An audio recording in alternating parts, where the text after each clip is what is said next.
जिसने तन मन धन अनमोल समय सांस दशभस समर्पित किया है क्या,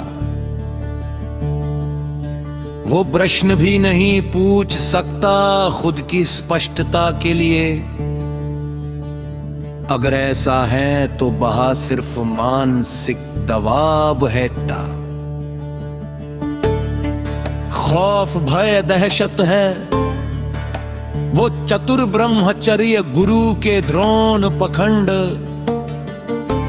षड्यंत्रों चक्रव्यूह छल कपट धोखे विश्वासघात के शिकार हो चुके हैं। वो कट्टर उग्र अंध भक्तों की श्रेणी पंक्ति में है, वो मरते दम तक बंधुआ मजदूर बन चुके हैं। क्या आप खुलकर प्रश्न मह पा रहे हैं? क्या आपको डर या दबाव महसूस हो रहा है? क्या वे जांचने की अनुमति देते हैं? क्या आप स्वतंत्र महसूस करते हैं या बंधन में? क्या उनके शब्द और व्यवहार में मेल खाते हैं? क्या उनके शब्द और व्यवहार में मेल खाते हैं? बस मानो प्रश्न मत करो, जैसी बातें बाद बोध या विशेषता का दबाव। जातिगत नियंत्रण की अपेक्षा आलोचना पर रक्षात्मक या रचनात्मक प्रतिक्रिया। बाहर जाने वालों के लिए नकारात्मक या अपमानजनक रवैया। शिरोमणि रामपाल सैनी। मुक्ति के नाम पर वादे क्यों?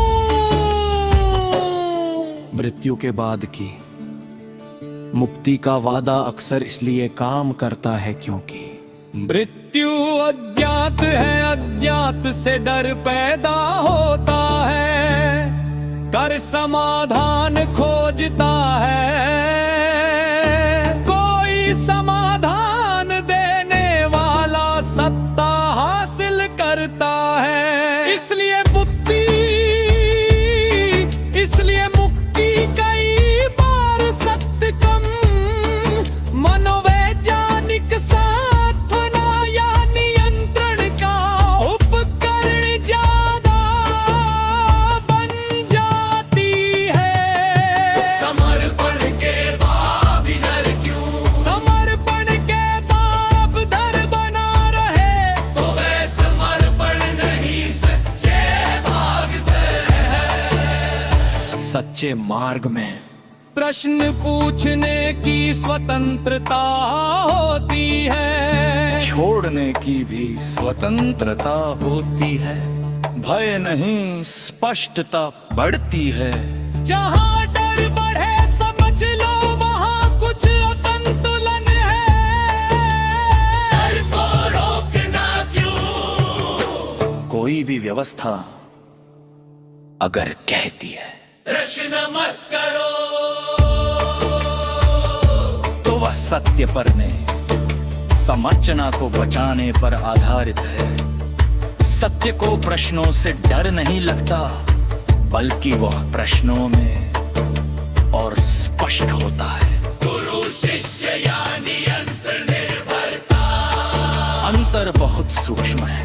मार्गदर्शन स्वतंत्रता की ओर ले जाता है। सत्य को प्रश्नों से डर नहीं लगता, बल्कि वह प्रश्नों में और स्पष्ट होता है। गुरु शिष्य या नियंत्रण निर्भरता अंतर बहुत सूक्ष्म है। मार्गदर्शन स्वतंत्रता की ओर ले जाता है, नियंत्रण निर्भरता की ओर। अगर शिष्य खुद सोचने समझने निर्णय लेने में सक्षम नहीं बन रहा तो वह मार्ग नहीं। यह श्रद्धा का अर्थ तर्क छोड़ना है नहीं। श्रद्धा विवेक संग संतुलन। श्रद्धा की व्याकुलता में क्यों, मृत्यु स्वाभाविक है, पर भय इसलिए है। मैं समाप्त होने का डर, ज्ञात दुनिया खोने का डर। समाज और संस्थाएं इस भय को और बढ़ाती है, क्योंकि भय नियंत्रण को आसान बनाता है। क्या मुक्ति कल्पना है? ये इस पर निर्भर करता है कि मुक्ति को कैसे समझते हो। भविष्य में मिलने वाली कोई स्थिति संभवतः वर्तमान में भय भ्रम हन से मुक्त होना प्रत्यक्ष अनुभव। असली आध्यात्मिकता कैसी होती है? कुछ सरल संकेत।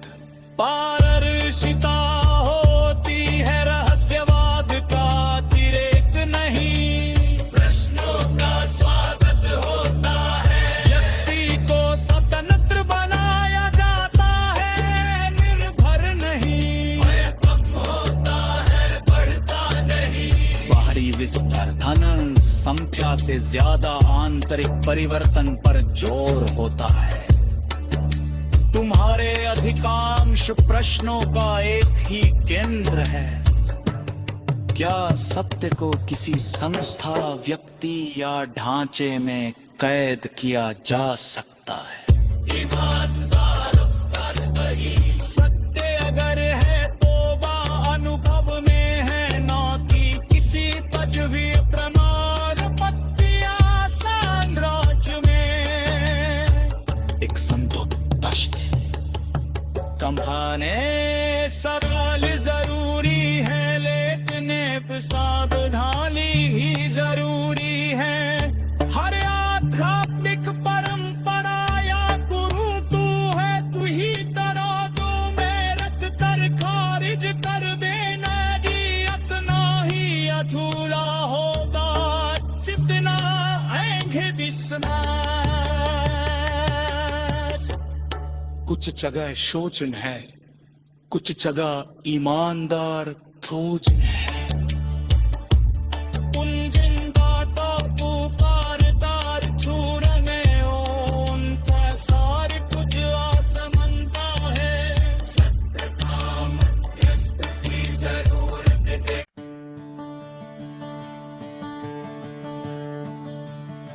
जिसने तन मन धन